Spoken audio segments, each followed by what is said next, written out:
Hello, welcome to legal awareness web series. Bell पर हमने legal awareness में बहुत से वीडियोस बनाए हैं। हर बेल ऑर्डर में मैंने कहा है कि बेल ऑर्डर शॉर्ट होना चाहिए। अब सुधा भारद्वाज को डिफॉल्ट बेल देते हुए बॉम्बे हाई कोर्ट की डिविजनल बेंच ने 100 पेजेस से ज़्यादा बड़ा बेल ऑर्डर लिखा है। जो बाकी इंटेलेक्चुअल्स और ह्यूमन राइट्स एक्टिविस्ट हैं उनको बेल डिनाई की गई है, सुधा भारद्वाज को बेल दी गई है। मैं ये समझता हूं कि ये एक टेक्निकल ग्राउंड पर, ज्यूरिसडिक्शन ऑफ द कोर्ट की ग्राउंड पर बेल दी गई है, ना कि इतने दिन से ये लोग डिटेंशन में हैं, इनके खिलाफ कंक्लूसिव प्रूफ सामने नहीं है, उसकी वजह से। आइए जानते हैं कौन है सुधा भारद्वाज, क्या क्या हुआ है इस केस में अब तक, क्यों इनको बेल मिली है और लोगों को बेल नहीं मिली। सुधा भारद्वाज एक तकरीबन 60 साल की लेडी जो कि अपने जीवन को समर्पित कर चुकी हैं इंडिजिनस लोगों के, आदिवासियों के अधिकारों के लिए। अभी आपने पढ़ा था कि पिछले 5 सालों में तकरीबन 6 लाख लोगों ने भारत की नागरिकता त्याग दी। जाहिर है कि उन्होंने अमेरिका और कनाडा और ऑस्ट्रेलिया और दूसरे पश्चिम के देशों की नागरिकता ली है। सुधा भारद्वाज अमेरिका से भारत आ गईं और भारत में आकर वो तकलीफें झेली और लोगों के लिए कार्य किया। मैं समझता हूं कि उनके ऊपर जो ये पूरा डिटेंशन का मामला है, इस पूरी कहानी को समझने की जरूरत है। दिसंबर 2017 की बात है, 31 दिसंबर को एक गैदरिंग जिसका नाम इल्गर परिषद था ऑर्गेनाइज हुई भीमा कोरे गांव में। यह पूना के पास है। ऑर्गेनाइजेशन में 2 रिटायर्ड बॉम्बे हाई कोर्ट के जजेस, एक सुप्रीम कोर्ट के जज मौजूद थे और यह पूरा मामला था कि बहस हो दलितों के ऊपर जो अत्याचार हो रहा है। 2018 में 1 जनवरी 2018 में, यानी अगले ही दिन, वायलेंस हो गई। उस वायलेंस में कुछ अटैक हुआ दलितों पर। अच्छा, ये जो जमावड़ा था, ये कमेमोरेट करने के लिए था 200 साल पुरानी लड़ाई जिसमें दलित फौजियों ने ब्रिटिश आर्मी में जो थे अपर कास्ट पेशवास जो मराठास थे उनको हरा दिया था। एक आदमी की इस क्लैश में डेथ हो गई, कई इंजर्ड हो गए। 8 जनवरी को एक कंप्लेंट फाइल की जाती है कि साहब ये पूरा भीमा कोरे गांव का मामला, इसको इंस्टिगेट किया इल्गर परिषद गैदरिंग ने, इनकी एक साजिश थी और इसमें जो बैंड ऑर्गेनाइजेशन है माओइस्ट पार्टी का वो इन्वॉल्व था। अब खास बात यहां समझने की यह है कि जो पहली एफआईआर हो रही है उसमें किसी का भी, ये जो एक्टिविस्ट बाद में अरेस्ट हुए, उनका नाम नहीं है और उनमें से ज्यादातर लोग उस इवेंट में मौजूद भी नहीं थे। यानी ना तो एफआईआर में नाम है, ना वो गैदरिंग जिसकी वजह से कहा जा रहा है वायलेंस हुई उसमें मौजूदगी थी। 2018 के 6 जून को, तकरीबन 6 महीने बाद, 5 वेल नोन एक्टिविस्ट को अरेस्ट किया जाता है यूपा के तहत।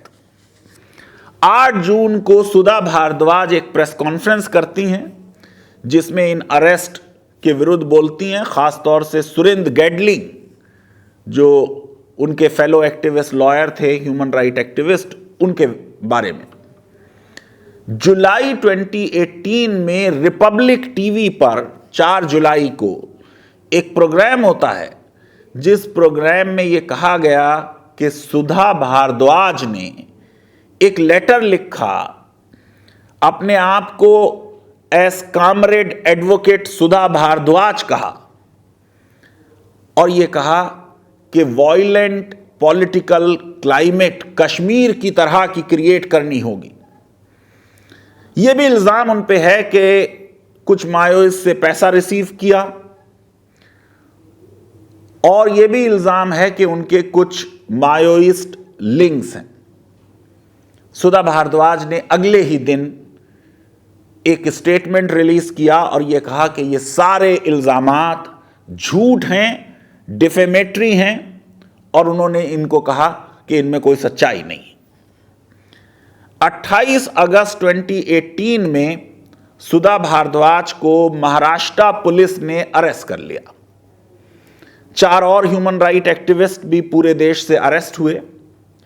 5 अक्टूबर को यूएन ह्यूमन राइट एक्सपर्ट्स ने इन अरेस्ट के बारे में एक स्टेटमेंट जारी किया और यह कहा कि ये जो ह्यूमन राइट्स डिफेंडर्स हैं उनको इस तरीके से अरेस्ट नहीं किया जाना चाहिए।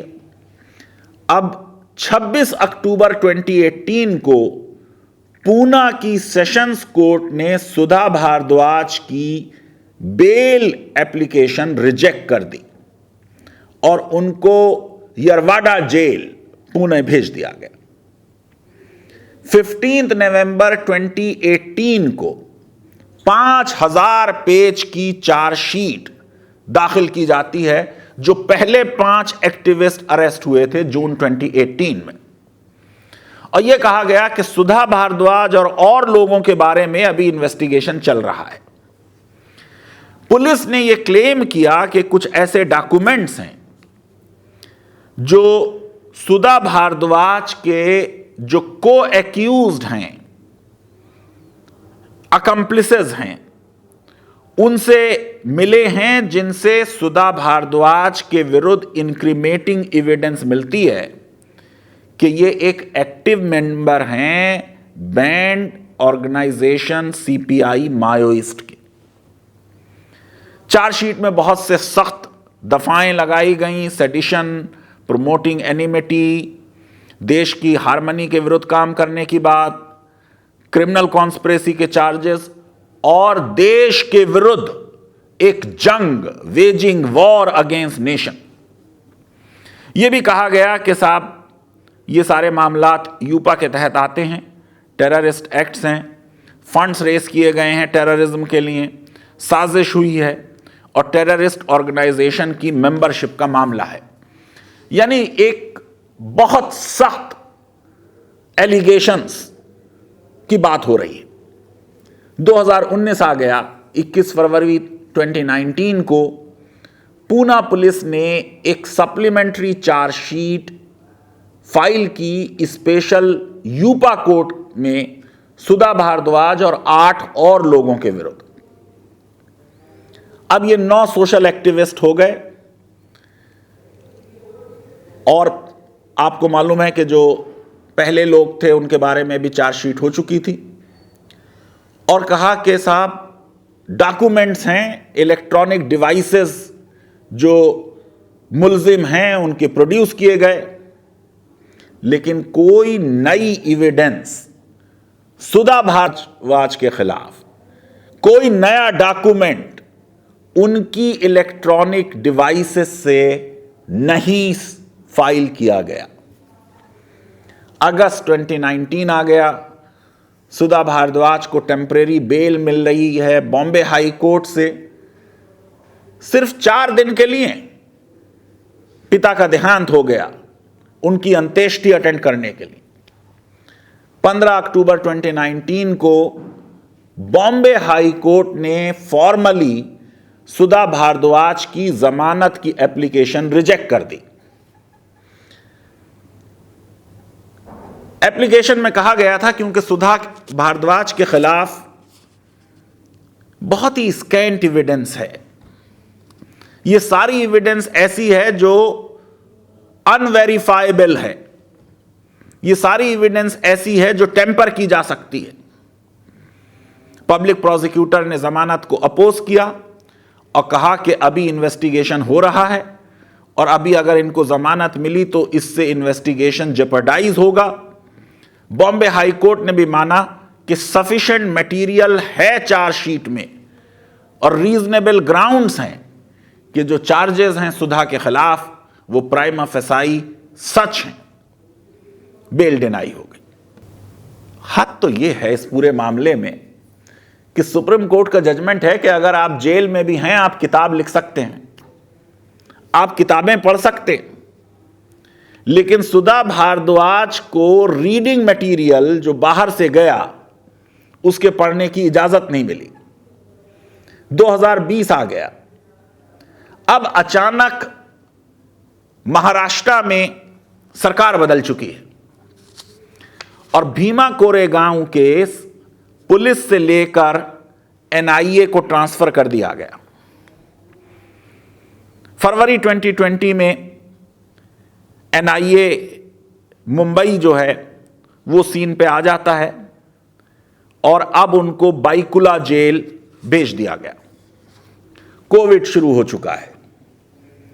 मई 2020 में यूएन स्पेशल प्रोसीजर्स ने मैंडेट किया कि साहब ह्यूमन राइट्स डिफेंडर्स के राइट्स वायलेट नहीं होने चाहिए।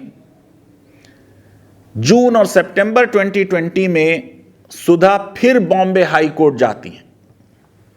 अब मेडिकल ग्राउंड पर जमानत की दरख्वास्त करती हैं।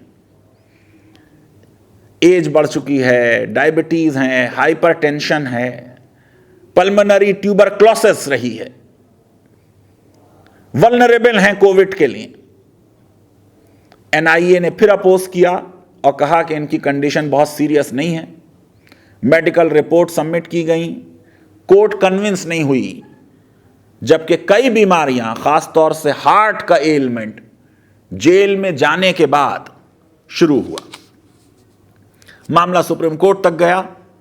सुप्रीम कोर्ट ने भी इंटरिम बेल मेडिकल ग्राउंड्स पर एक सोशल एक्टिविस्ट को देने से इनकार किया। 2021 आ गया, एक नया डेवलपमेंट हुआ इस केस में। आर्सेनल कंसल्टिंग ने एक रिपोर्ट दी जिसने कहा कि ये जो लेटर्स हैं जिनके बेसिस पे पूरी कहानी प्रोसिक्यूशन ने खड़ी की है, इनकी क्रेडिबिलिटी डाउटफुल है। इन्होंने कहा कि किसी साइबर अटैकर ने रोना विल्सन के लैपटॉप में एक्सेस हासिल कर ली और 10 इंक्रिमेटिंग लेटर्स वहां इंप्लांट कर दिए। मार्च 2021 आया, एक दूसरी रिपोर्ट आर्सेनल कंसल्टिंग ने दी और यह कहा कि इंप्लांट 22 डॉक्यूमेंट्स का हुआ, रिमोटली किसी अननोन हैकर ने किया, नेटवायर मेलवेयर का इस्तेमाल किया और एक बड़ी सोफिस्टिकेटेड एक्सरसाइज की जिसमें रोना विल्सन के कंप्यूटर में ये इंक्रीमेटिंग डॉक्यूमेंट्स पहुंचा दिए गए। इन डॉक्यूमेंट्स में वो एक डॉक्यूमेंट भी है जिसके बेसिस पे सुधा पर इल्जाम लगाया जा रहा है और जिसके बेसिस पर सुधा की जमानत को एनआईए ने अपोज किया। 2021 के मई में सुधा को डायरिया हो गया, बहुत ज़्यादा एंटीबायोटिक ले गई, बहुत फैटीग हुई। फिर बॉम्बे हाई कोर्ट उनकी बेटी गई कि मेडिकल बेल मिल जाए, लेकिन बाद में वो एप्लीकेशन विड्रॉ कर ली गई। हालात भी कुछ इंप्रूव किए। अब 12 जून 2021 को सुधा भारद्वाज बॉम्बे हाई कोर्ट फिर जाती हैं बेल के लिए कि 2019 की जो चार्जशीट है वो फाइल नहीं हुई with in the statutory period of 90 days. अब यहां से ये जो ऑर्डर बेल का अब आया है बॉम्बे हाई कोर्ट का, उसकी कहानी शुरू हो रही है। मामला यह हो रहा है कि देश का कानून यह है कि कुछ इन्वेस्टिगेशन आपको सीरियस क्राइम्स के लिए 90 डेज के अंदर कंप्लीट करना है, चार्जशीट फाइल करनी है। अगर आप नहीं फाइल करते तो राइट बन जाता है मुल्जिम का, एक्यूज का, कि उसको डिफॉल्ट बेल दे दी जाए। जो कम सीरियस मामलात हैं उनमें 60 दिन में इन्वेस्टिगेशन पूरा होना है। अब लॉयर्स ने यह कहा इनके सुधा भारद्वाज के कि जो सेशन जज किशोर वडेन हैं वो डेजिग्नेटेड नहीं थे नेशनल इन्वेस्टिगेशन एजेंसी के सेक्शन 11 और 22 के तहत इस मामले में डिटेंशन एक्सटेंड करने के लिए। यानी जिस कोर्ट ने इस मामले को टेकअप किया वो कोर्ट डेजिग्नेटेड कोर्ट नहीं थी एनआईए के तहत। उनको यह अधिकार नहीं था कि वो कॉग्निजेंस ले लें उस 1800 पेज की सप्लीमेंट्री चार्जशीट की जो फरवरी 2019 में फाइल हुई। बॉम्बे हाई कोर्ट ने 22 जून 2021 को एनआईए को और टाइम दिया कि आप एफिडेविट फाइल कर लें बेल एप्लीकेशन के बारे में। 6 जुलाई को बॉम्बे हाई कोर्ट ने महाराष्ट्र गवर्नमेंट से कहा कि आप रेलिवेंट रिकॉर्ड लेके आएं। 15 जुलाई को स्टेट गवर्नमेंट ने इस बेल एप्लीकेशन को अपोज किया और कहा कि यह मामला सही है, जो जज है उसको अधिकार था। 4 अगस्त को बहस पूरी हो गई और बॉम्बे हाई कोर्ट ने आर्गुमेंट्स सुनने के बाद जजमेंट रिजर्व कर लिया। बेल का मामला पर्सनल लिबर्टी का मामला है, आर्टिकल 21 का मामला है। सैकड़ों जजमेंट हैं हाई कोर्ट्स के और सुप्रीम कोर्ट्स के जिसमें सुप्रीम कोर्ट ने कहा एक दिन भी किसी को गैर जरूरी तौर पर डिटेंशन में रखना आर्टिकल 21 का वायलेशन होगा। बेल के मामले में 4 अगस्त से लेके अब तक मैटर रिजर्व रहा और अब ऑर्डर आया है जिस ऑर्डर के बारे में मैं बात करूंगा। 10 अगस्त को एनआईए ने ड्राफ्ट चार्जेस 15 एक्यूज के खिलाफ स्पेशल कोर्ट मुंबई में दाखिल किए। इसमें भी यूपा के बहुत से सेक्शंस और आईपीसी के थे। और 20 अगस्त को सुधा भारद्वाज और गौतम नवलखा बॉम्बे हाई कोर्ट गए और उन्होंने कहा कि वो जो डिवाइसेस थे जिनसे वो डॉक्यूमेंट निकले हैं उनकी क्लोन कॉपीज जो है वो प्रोवाइड की जाए। अब जो ये बेल हुई है और मैंने आपको उसके बारे में बता दिया कि ये डिफॉल्ट बेल है और डिफॉल्ट बेल का मतलब ये है कि जो देश के कानून में लिखा है कि इतने पीरियड में आप इन्वेस्टिगेशन पूरा कर लेंगे, उसमें इन्वेस्टिगेशन अगर पूरा नहीं होता तो मुल्जिम का एक राइट क्रिएट हो जाता है जमानत मिलने के लिए। यह सेक्शन है 167 सीआरपीसी का और इसमें साफ तौर से दिया हुआ है कि हर वो जुर्म जिसकी सजा मौत है या उम्र कैद है या 10 साल से ज्यादा की कैद है, इन सारे मामलात में 90 दिन के अगर इन्वेस्टिगेशन कंप्लीट नहीं होगा तो बेल का राइट क्रिएट हो जाएगा। अब यूपा में आपको मालूम है कि ये टाइम बढ़ जाता है, 180 दिन हो जाता है और इन्वेस्टिगेशन के लिए एक एक्सटेंडेड टाइम मिल जाता है। इस पूरे केस में जब यह मुद्दा उठा और 90 दिन खत्म हुए तब सेशंस जज के सामने एक एक्सटेंशन ऑर्डर फाइल हुआ और सेशंस जज ने वो एक्सटेंशन कर दिया। और मामला जैसा मैंने आपको बताया वो ये था कि क्या उस सेशन जज के पास एनआईए के तहत पावर थी इस मैटर को सुनने के लिए।